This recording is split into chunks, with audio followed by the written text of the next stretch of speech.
വെള്ളിക്കൊലുസണിഞ്ഞു വെള്ളിയാം കല്ലിലൂടെ ഒഴുകിയ നിളാനദിയെ നീ അറിഞ്ഞുവോ?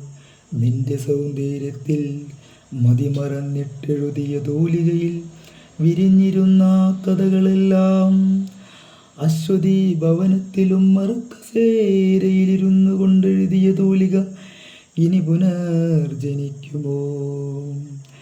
നിളാനദിയൊരു മഹാസമുദ്രത്തിലേക്കൊഴുകുന്ന പോലെ എഴുതി വെച്ച കഥകളെല്ലാം എഴുതിയ വെരുന്തച്ഛനെ നീ അറിഞ്ഞുവോ? മനുഷ്യ കൊട്ടാരങ്ങൾ പണിയുവാൻ നിന്നിലെ സ്വർണ്ണ മണൽത്തരികളെല്ലാം കോരിയെടുത്തവർ നിന്നെ ഒരു ഭ്രാന്തിയെ പോലെ പുൽക്കാടുകളാക്കി മാറ്റിയപ്പോൾ നിന്റെ മുഖ സൗന്ദര്യത്തിൻ സ്വർണ്ണ മണൽത്തരികളെല്ലാം പോയി. നിന്റെ വെള്ളിക്കൊലുസും പുൽക്കാട്ടിൽ മറഞ്ഞുപോയി. നിളേ, ഇനിയും ഒരു നാൾ നീ അതിസുന്ദരിയായി പുനർജനിക്കുമോ?